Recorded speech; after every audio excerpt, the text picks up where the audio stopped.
Allez, on va terminer avec un homme qui voit les mercatos lui passer sous le nez, mais qui reste inactif pour le moment. Zinedine Zidane se voyait sélectionneur de l'équipe de France, mais Didier Deschamps a prolongé jusqu'en 2026 son bail sur le banc des Bleus. Du coup, Zizou, il ne va pas rester au chômage indéfiniment.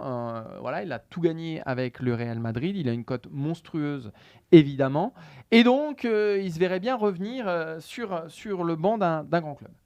The Athletic, jeudi, donc un site anglais réputé pour la fiabilité de ses informations, nous annonce que, voilà, selon un proche de Zinedine Zidane, il réfléchirait à... il y a 3 clubs qui auraient en tout cas ses faveurs.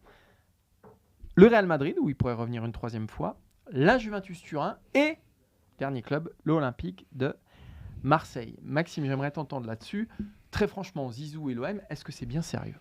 Bah déjà, alors The Athletic est une publication très sérieuse, comme tu l'as dit, d'excellents journalistes qui appartient au New York Times d'ailleurs, il faut le dire.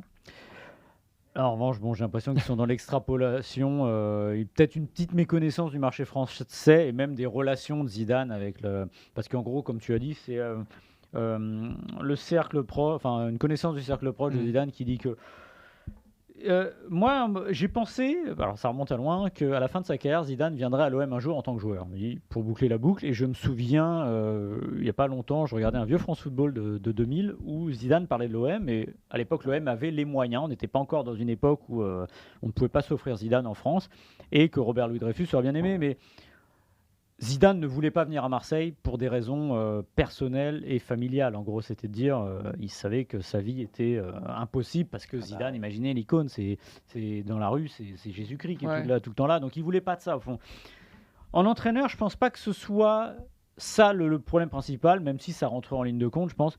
Mais je pense que souvenez-vous, au début de sa carrière, alors c'est pas exactement le même contexte et c'est pas forcément les mêmes liens sentimentaux, quoique il a refusé Bordeaux. Je ne sais pas si Zidane est un entraîneur pour des clubs qui n'ont pas des immenses joueurs. Voilà. Alors, vous allez me dire, on l'a vu qu'au Real Madrid, donc c'est compliqué, mais n'empêche que ça a bien marché. Et peut-être qu'il n'est pas fait. Moi, j'ai un doute sur la capacité d'être très très bon avec des joueurs moins forts que ce qu'il avait, parce que c'est un formidable meneur d'hommes. Il est pragmatique à sa manière. Je ne sais pas si ça marcherait comme ça, donc je pense pour lui, le risque serait trop grand.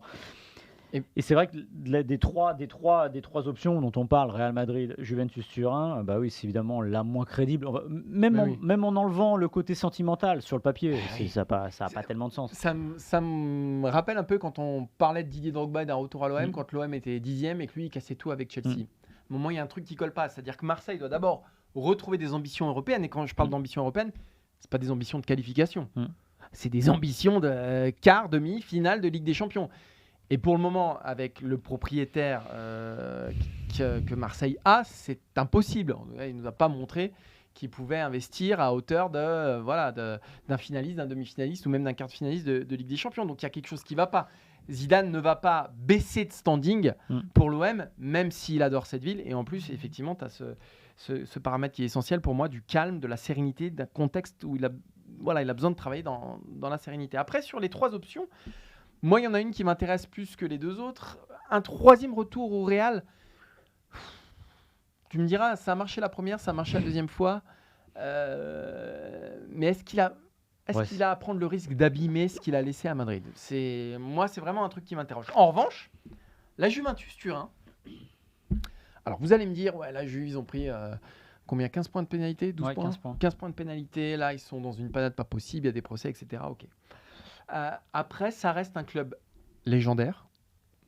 C'est un club qui a souvent eu des affaires comme ça à gérer, qui s'en est tout le temps relevé. C'est un club qui appartient à une grande famille, à un grand investisseur qui aura toujours de l'argent. C'est un club qui brille. Et puis, il y a une relation intime entre Zidane et ce club-là. Donc, et en plus, revenir dans cette situation-là, c'est-à-dire un club en échec total, en déperdition. Il gagne plus Scudetto, mais là, on ne sait même pas s'ils vont se qualifier pour l'Europe. Il arrive dans une forme de sauveur, un peu, on reconstruit, etc. Qu'est-ce qu'il a à perdre, là, pour le coup ? Franchement, dans ce contexte-là, moi, c'est quelque chose qui m'irait. Et s'il doit retrouver très vite un banc, déjà à Marseille, il y a Tudor, il y a Longoria, c'est un ticket qui marche bien. Alors au Real, ça peut très vite sauter, parce qu'une défaite en 8e de finale, tout Ancelotti qu'il a, il peut vite dégager. Mais celui qui est le plus proche de la sortie parmi les 3, ça reste quand même Allegri. Donc, Voilà, moi c'est un projet en tout cas la Juve qui sur ces trois-là me semble aujourd'hui le plus plausible. Moi, je n'y crois pas trop pour les raisons que j'ai données avant. Alors, c'est pas les sentiments, c'est que je sais pas s'il prendra le risque d'être dans un club qui n'est pas assuré d'être top niveau Oui, mais ça peut revenir financièrement. vite Ça à peut la Juve. revenir vite. Oui, pour l'instant, c'est pas le cas. Et je parle pas des 15 points, même sans les 15 points. Je pense que c'est un club qui.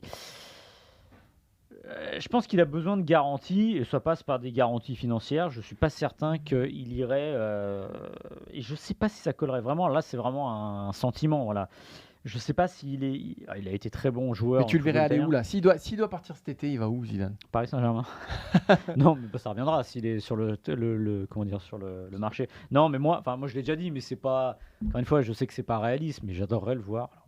Tu vas dire Bayern, je suis sûr. Non, la sélection brésilienne, je fais toujours ça. Oui, d'accord, oui. Je trouve ça. Enfin. A juste priori, le- c'est foutu ça. Oui, mais c'est juste le côté iconique de me dire, purée, Zidane, le Brésil, ils prennent le deuxième sélectionneur étranger de leur histoire, le premier il a fait qu'un match, et dire c'est Zidane, enfin il y a un truc délirant. Alors je sais que, oui, les Français, etc., et que même si Noël Le Graët en a rien à secouer, je trouve que il y aurait, tant qu'il n'y a pas l'équipe de France, bah, aller au Brésil. Alors évidemment, ce serait le crève-cœur absolu de le voir jouer contre l'équipe de France, de le voir potentiellement gagner contre l'équipe de France, mais j'aime bien, enfin c'est l'idée, là c'est l'idée romantique. Idée réaliste, en fait, je trouve il a un profil tellement particulier d'entraîneur que j'ai du mal à le voir déjà ailleurs qu'au Real ou d'une sélection. Je ne sais pas. Alors à ceux qui disent que l'équipe de France aurait mieux joué, donc développer un football plus offensif, plus dans la possession, parce que c'est Zidane, ça, bon, personne ne le sait et ça n'a pas de sens. Voilà. Et puis le Real, c'était pas non plus. Oui, voilà. C'était pas le Barça de Guardiola. On ne s'est jamais relevé la nuit. C'est une équipe hyper pragmatique et des joueurs talentueux et un entraîneur qui savait la mettre, tirer le meilleur d'elle. Mais je pense qu'il est plus fait aujourd'hui pour une sélection. C'est ce qu'il attendait. Mais si je devais, dans les trois que tu as dit, je me demande si j'en mettrais pas un quatrième et finalement la tentation Paris Saint-Germain avec tous les guillemets, toutes les parenthèses, tout ce que vous voulez, parce qu'évidemment il est Marseillais. Ce serait particulier. En fait, j'aimerais bien un jour l'entendre dire très clairement. Et il peut pas. Je ne veux pas aller au Paris Saint-Germain. Bah oui, mais s'il en a vraiment pas envie, qu'il est Marseillais tu et peux qu'il pas te sort fermer de porte, ouais, mais c'est impossible, Maxime. Bah oui, mais si, au fond, s'il l'avait voulu. Est-ce que toi aujourd'hui tu pourrais dire je ne serai jamais l'entraîneur du Paris Saint-Germain, Maxime? Ah bah moi, je peux dire très clairement, je serai jamais l'entraîneur du Paris Saint-Germain. Tu te fermes trop de portes là, Maxime, on sait jamais. J'en ai pas les qualités.